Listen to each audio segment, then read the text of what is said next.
இப்போ சென்னையில ரெண்டே பேருக்கு நடுவுல தான் போட்டி. ஒன்னு இஎம்ஐ, இன்னொன்னு ரெண்ட். போரூர், காட்டுப்பாக்கம். ரெண்டட் ஹவுஸ்னா உங்க ரெண்ட், அவங்க அசர்ட். ஓன் ஹவுஸ்னா உங்க இஎம்ஐ, உங்க அசர்ட். For bookings call 8682089820.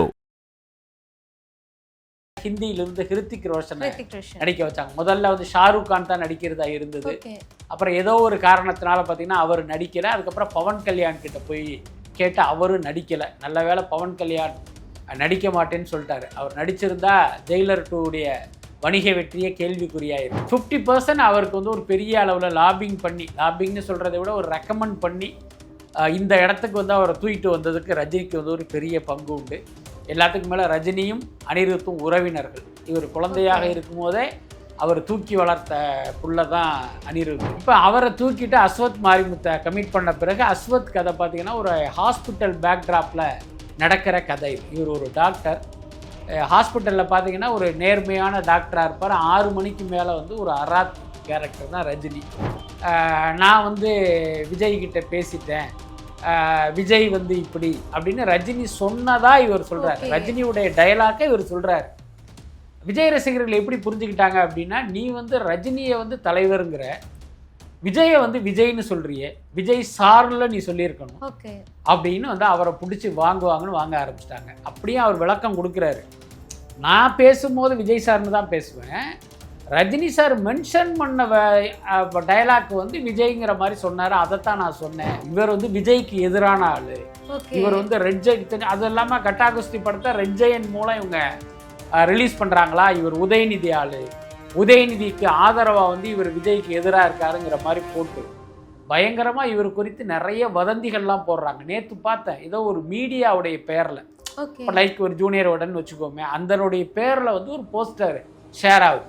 என்ன, விஜய் வந்து நான் பதவியை விட்டு இறக்காமல் ஓய மாட்டேன், உறங்க மாட்டேன், தூங்க மாட்டேன் அப்படின்லாம் விஷ்ணு விஷால் சொல்கிற மாதிரி. தள்ளுபடி அத்தனை பேரும் அல்லம்படி. 6 முதல் 60% வரை ஆடி தள்ளுபடியுடன் சூப்பர் சரவணா ஸ்டோர்ஸ், சென்னை, மதுரை, கோவை.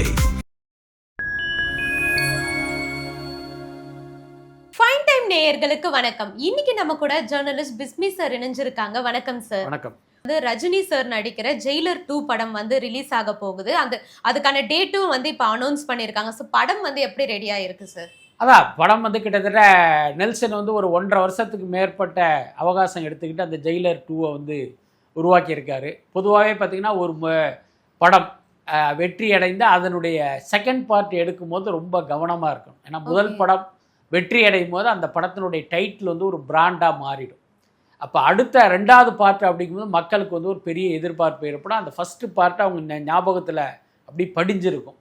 அதுலேருந்து ஒரு நூல் குறைஞ்சா கூட இது வந்து அது ஃபஸ்ட் பார்ட் மாதிரி இல்லைன்னு வந்து ஒரே பாலில் படத்தை காலி பண்ணிடுவாங்க. அந்த ஆபத்து ஜெயிலருக்கும் இருக்குது, அது நெல்சனுக்கும் தெரியும். அதனால் ரொம்ப கவனத்தோடு ரொம்ப டைம் எடுத்துக்கிட்டு இந்த படத்தினுடைய ஸ்கிரிப்டை ரெடி பண்ணதான் நான் கேள்விப்பட்டேன். அதுக்கு அடுத்து என்னதான் ரஜினி ஹீரோவாக நடித்தாலும் அது தமிழ்நாட்டில் வணிக வெற்றி அடைவதற்கு வேணால் உதவுமே தவிர ஒரு பேன் இண்டியா படமாக ஒரு இந்தியா முழுக்க போகணுன்னா அதுக்கு ரஜினி மட்டுமே போதாது.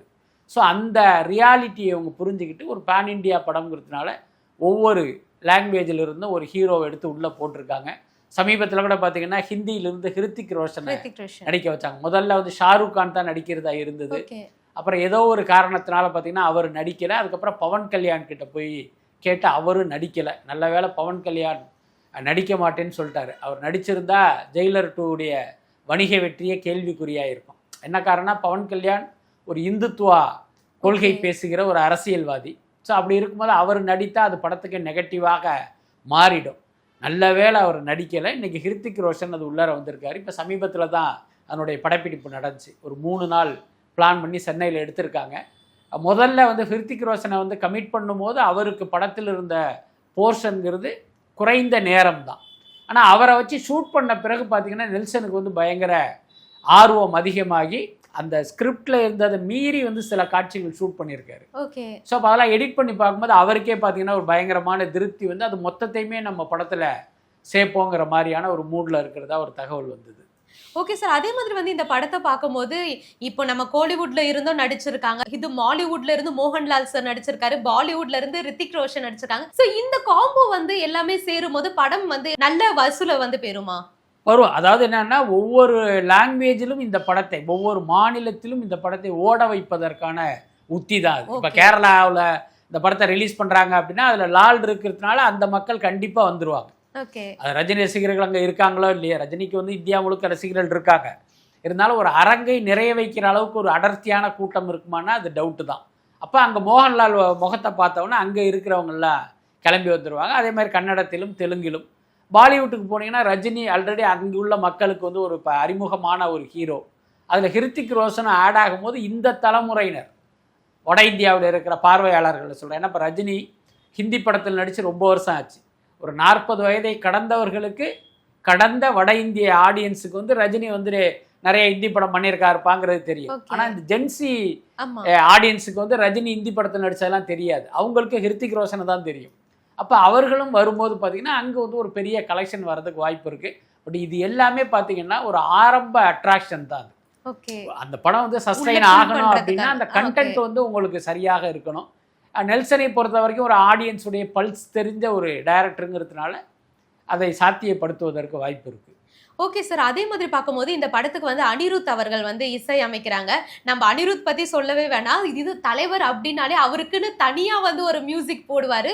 ஸோ இவரோட மியூசிக்ல வந்து நம்ம தியேட்டர்ல பார்க்கும்போது ஆடியன்ஸ் ரெஸ்பான்ஸ் வந்து அவ்வளோ இருக்கும். ஸோ மியூசிக் எல்லாமே வந்து இங்க நல்லா ஒர்க் அவுட் ஆயிருக்குமா? ஆகியிருக்கும். அது எல்லாமே ஒரு நம்பிக்கை அல்லது ஒரு எதிர்பார்ப்புன்னு வேணால் சொல்லலாம். பொதுவாகவே உங்களுக்கு தெரியும், அனிருத் வந்து இந்த அளவுக்கு உச்சத்துக்கு வந்ததற்கு காரணம் ரஜினி தான். அவருடைய திறமை, உழைப்பு ஒரு பக்கம் இருந்தாலும் 50% அவருக்கு வந்து ஒரு பெரிய அளவில் லாபிங்னு சொல்கிறத விட ஒரு ரெக்கமெண்ட் பண்ணி இந்த இடத்துக்கு வந்து அவரை தூக்கிட்டு வந்ததுக்கு ரஜினிக்கு வந்து ஒரு பெரிய பங்கு உண்டு. எல்லாத்துக்கும் மேலே ரஜினியும் அனிருத்தும் உறவினர்கள். இவர் குழந்தையாக இருக்கும்போதே அவர் தூக்கி வளர்த்த புள்ள தான் அனிருத். அதனால் இவருக்கே ஒரு சப்கான்ஷியஸ்லேயே வந்து இப்போ நம்ம ரஜினி படத்துக்கு மியூசிக் பண்ணுறோம், ஒரு நல்ல இசையை கொடுக்கணும் அப்படிங்கிறது இவர் கீபோர்டில் கை வைக்கிறதுக்கு முன்னாலேயே அங்கே அது ஒர்க் ஆக ஆரம்பிச்சிடும். அதனால் நிச்சயமாக வந்து ஒரு சூப்பர் ஹிட் பாடல்கள் ஜெயிலர் 2ல இருக்கும் அப்படின்னு நம்பலாம். Okay sir. அதே மாதிரி பார்க்கும்போது வந்து அடுத்ததா வந்து கமலஹாசன் அவர்களுடைய தயாரிப்புல வந்து ரஜினி சார் வந்து ஒரு படம் நடிச்சிட்டு வர்றாரு. இந்த படத்துக்கு வந்து டைரக்டர் யாருன்றதுலேயே வந்து ஒரு பெரிய கன்ஃபியூஷன் போச்சு. இப்போ கடைசியா அஸ்வந்த் அவர்கள் வந்து இந்த படத்தை இயக்க போறதா ஷூட்டிங் ஸ்டார்ட் பண்ணியிருக்கதா சொல்லியிருக்காங்க. ஸோ படத்தோட வேலைகள்லாம் எப்படி போயிட்டு இருக்கு சார்? அதான் ஷூட்டிங் போயிட்டு இருக்கு. நீங்கள் சொன்ன மாதிரி இப்போ சமீபத்தில் அந்த படத்தினுடைய பூஜை போட்டாங்க. பூஜை போட்ட அடுத்த நாள்ல இருந்து படப்பிடிப்பு தொடங்கப்பட்டுருச்சு. பூந்தமல்லியில் சுந்தர் ஸ்டுடியோன்னு ஒரு ஸ்டுடியோ இருக்குது.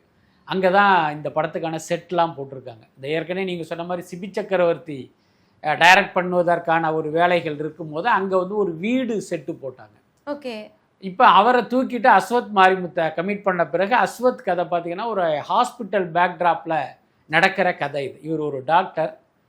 ஹாஸ்பிட்டலில் பார்த்தீங்கன்னா ஒரு நேர்மையான டாக்டராக இருப்பார். 6 மணிக்கு மேலே வந்து ஒரு அராத் கேரக்டர் தான் ரஜினி.